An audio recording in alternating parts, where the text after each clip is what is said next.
بسم اللہ الرحمن الرحیم۔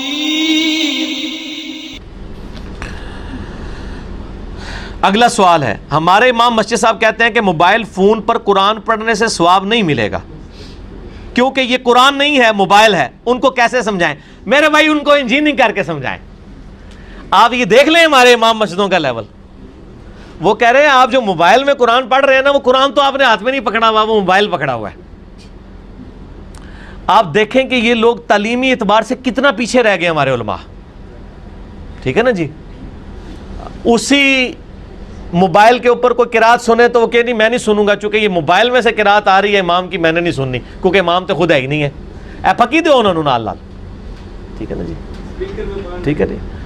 اور دوسری طرف سپیکر جس کو انہوں نے شروع میں حرام کہا، اب وہ حلال ہو گیا، یہ بھی انشاءاللہ حلال ہو جائے گا۔ یہ تو خیر مطلب کوئی بہت ہی جاہل امام ہے جس نے یہ بات کی ہے کہ موبائل فون پہ قرآن پڑھنے کا ان کو بتائیں، آپ علمی جواب دیں کہ صحابہ کے زمانے میں جو مصحف ہے نا، یہ مصحف قرآن ریٹن فارم میں، یہ کسی صحابی کے پاس نہیں تھا۔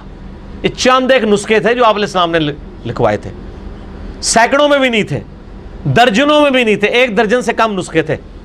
تو صحابہ کرام قرآن پڑھا کرتے تھے زبانی۔ تو زبانی قرآن پڑھنے والوں کو اگر ثواب مل رہا ہے تو موبائل پہ پڑھنے والے کو کیوں نہیں ملے گا؟ تو 2 کام کر رہا ہے کہ زبانی بھی پڑھ رہا ہے اور حروف بھی دیکھ رہا ہے۔ باقی جو آپ نے تیسرا ثواب نکالنا ہے کہ جی وہ قرآن چونکہ جب تک مصحف ہاتھ میں پکڑا ہوگا، یہ پکڑنے کا ثواب الگ سے ہے، یہ تیسرا ثواب ہے۔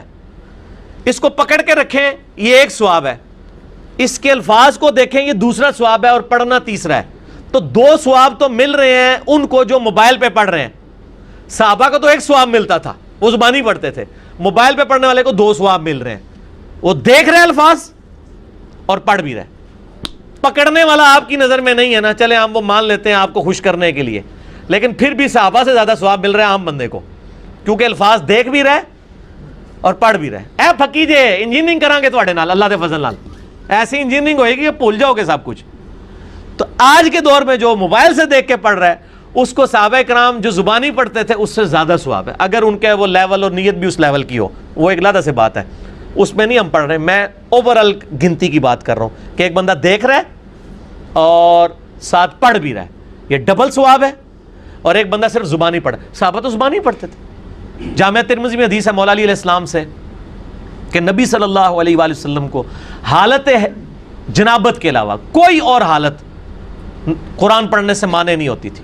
صحیح مسلم میں حدیث ہے، عائشہ کہتی ہے میں حیض سے ہوتی تھی اور نبی صلی اللہ علیہ وآلہ وسلم میری گود میں سر مبارک رکھ کے قرآن پڑھتے تھے۔ سر اے تو وہ جواب لگ گیا جی، آپ کی بیوی حیض کی حالت میں ہو اور آپ اس کی گود میں رکھ کے قرآن پڑھیں، تسی تے کہنا ہے قرآن دی گستاخی ہے، اور نبی علیہ السلام کرتے یہ تھے۔ صحیح مسلم میں حدیث ہے۔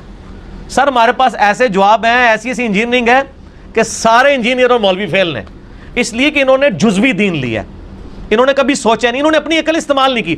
اور حقیقت بات ہے، جب میرے بھائی آپ سکول سے بھاگے ہوئے لوگوں کو علم دین کی لائن میں ڈالیں گے تو دین کے امام بھی پھر لوڑے لنگڑے لوگ ہی پیدا ہوں گے نا۔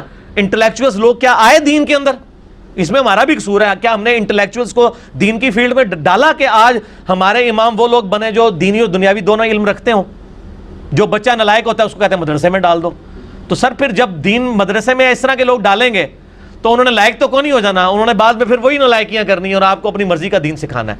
اما عائشہ کہتی ہے میں حیض کی حالت میں اور نبی علیہ السلام میری گود میں سر مبارک رکھ کے قرآن پڑھتے تھے، زبانی پڑھا کرتے تھے۔ قرآن پڑھنے کے لیے وضو بھی شرط نہیں ہے، ہاں جنب بھی نہ ہو، وضو کوئی شرط نہیں ہے۔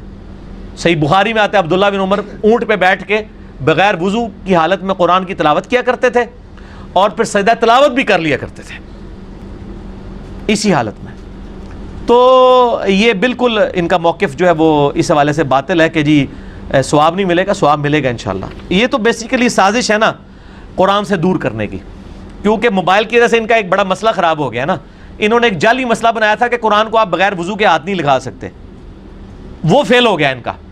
موبائل کو آپ کر سکتے ہیں، موبائل کو ایون آپ چھو بھی رہے ہیں تو اوپر سکرین ہے، ان کا مسئلہ ہی ختم ہو گیا۔ انہوں نے تو مصیبت ہی پانا جو مصیبت ختم ہو گئی، تو اسی ہر ٹائم انجن کر کے دیکھو گے، وہ چاہتا ہی نہیں ہے کہ تسی بار بار قرآن دیکھو، فتوے بھی نہیں لگا سکتے۔ موبائل پہ تو آپ کو ویسے تو وہ بھی مسئلہ جعلی ہے کہ بغیر وضو کے قرآن کو ہاتھ نہیں لگا سکتے. میرا آپ یوٹیوب پہ کلپ دیکھ لیں, بغیر وضو کے قرآن کو ہاتھ لگا سکتے ہیں نان مسلم کو قرآن دینا. وہ جعلی مسئلہ بھی اپنی موت مر گیا کہ جب موبائل میں قرآن آ گیا تو آپ یہ کہہ نہیں سکتے کہ چھوا ہوا ہے آپ نے. تو انہوں نے کہا کہ اس کا طریقہ ہے کہ اگلا انہوں نے گولی کراؤ کہ سواب ہی کو نہیں جاؤں تاکہ ناسی جان قرآن تو نہ اسی نہ نسن دیں اللہ فضل نال. تسی داڑیاں پگڑیاں رکھ کے جو علماء یہود کا کردار ادا کر رہے ہو نا مسلمانوں گھس کے, تو اللہ کے فضل سے اسلام کے مجاہد بھی موجود ہیں جو آپ کو ان صفوں سے نکال کے اور آپ کی بدعقیدگیاں لوگوں کے اوپر واضح کریں گے انشاءاللہ.